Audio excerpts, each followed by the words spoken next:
Is Citadelle Des Morts the best DLC 1 Zombies map? To try and answer that question objectively, first we need to set some rules. So clearly Citadel has been well received by most of the Zombies community, but what determines whether it's the best? Obviously there is no objective best map, but I want to consider what makes the DLC 1 map so important in general. First DLC map is arguably more relevant to the game's overall success than even the launch maps. If the launch map set a first impression, DLC 1 is the second and only chance that many more casual players will give to the game. This map has to be appealing to both the casual and hardcore audience, have enough content to keep people coming back, and lay a framework for what fans need to know and can expect from the game's following maps. The maps considered in this ranking are the following: Verruckt from World at War, Ascension from Black Ops 1, Die Rise from Black Ops 2, Eisendrache from Black Ops 3, Dead of the Night from Black Ops 4, Firebase Z from Cold War, Terra Maledicta from Vanguard, and of course, Citadelle Des Morts from Black Ops 6. I'll give each of these maps a rating on a scale of 1 to 5 for each of the 3 categories discussed previously. Although I intend to be as objective as possible, this is still my opinion, so please let me know if you disagree with my ranking in the comments below. Starting off with Verruckt. When it was released in March 2009, fans of Noct were just happy to have another map. However, viewing it through a more modern lens shows that it did not vary greatly from its predecessor. The only notable innovation being the introduction of perks. Due to the sprinters, it was also quite a bit harder than Noct, which made it less popular than its older brother. It did, however, give the community an idea of what we could look forward to with each new map release for World at War. For these reasons, I'm giving it a 2 out of 5 for community appeal, a 1 out of 5 for total content, and a 4 out of 5 for laying the framework of future DLC. Verruckt totals 7 out of 15. Next up is Ascension from the original Black Ops. This map was well received on launch and gave a record amount of new content to players. It introduced another new enemy type with the monkeys and first ever non-dog round, and featured a much more open and large map design than previously seen. It was very simple, but gave birth to many of the more hardcore players for the years to come with the introduction of the first real Easter egg quest. The framework set by Ascension would be used throughout Black Ops 1's lifecycle and can still be felt to this day. However, Ascension did not feature a very exciting location, any new side Easter eggs whatsoever, or a new wonder weapon. I'm giving Ascension a 3 out of 5 for community appeal, a 3 out of 5 for total content, and a 5 out of 5 for setting the framework. Ascension totals 11 out of 15.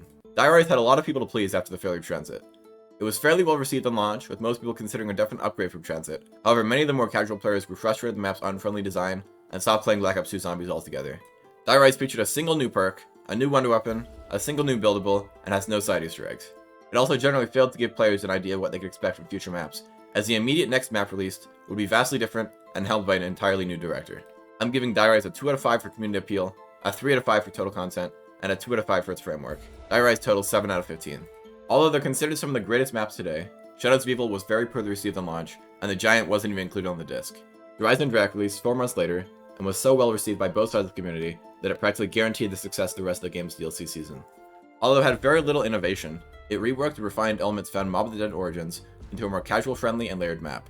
However, it was still far more advanced than previous DLC 1 maps in BO1 and BO2, leading the majority of less experienced players to resort to watching tutorials on how to play the game, or giving up entirely to upgrade the bows and completing the Easter egg. The map had multiple side Easter eggs, multiple wonder weapons, a specialist, the first ever real boss fight, and almost every piece of information a player would need to know about the remainder of the DLC season. I'm giving Eisendrache a 4 out of 5 for community appeal, a 4 out of 5 for total content, and a 4 out of 5 for its framework. Eisendrache totals 12 out of 15. Following the fairly disastrous launch of Black Ops 4, Dead of the Night needed to win back an entire audience. The map featured an all-time record new amount of buildables and side Easter eggs, a celebrity cast, a new wonder weapon with 2 upgrades, and a unique aesthetic for the mode. However, the map required many of these items as well as an entire mini-quest in order to activate even the Pack-a-Punch. While some veteran players enjoyed this, the casual players fared no better than they had with the complex launch maps. This map was arguably the most complex in Black Ops 4, and therefore did not give a particularly great understanding of what each map would entail for new players. I'm giving Dead of the Night a 2 out of 5 for community appeal, a 5 out of 5 for total content, and a 3 out of 5 for its framework. Dead of the Night totals 10 out of 15. Firebase Z had very little content to keep players coming back. However, it was a step up from Die Maschine in terms of side Easter eggs. Both the map design and quests were simple and aimed at new players, which allowed more people than ever to experience a main quest Easter egg. However, the more experienced part of the community quickly lost interest. The map did set a blueprint for the following map release in Cold War. I'm giving Firebase Z a 3 out of 5 for community appeal, a 2 out of 5 for total content, and a 4 out of 5 for its framework. Firebase Z totals 9 out of 15.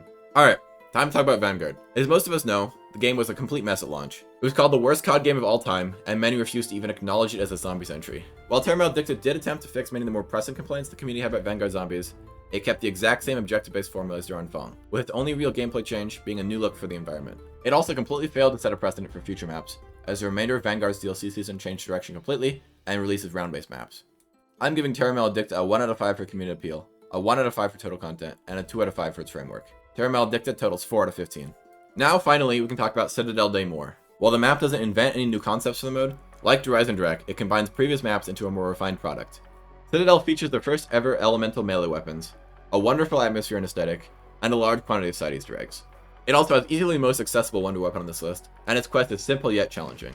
While only time will tell if this map is set the framework for the rest of the year, I personally believe the map has done a great job at getting more casual players started, while still requiring some work to figure out.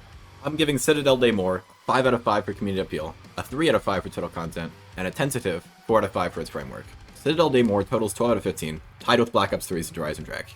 However, this number is just my best guess today. As more secrets on the map are discovered every day, and the season progresses, I could easily imagine bumping up the final score and securing the map as greatest DLC one ever.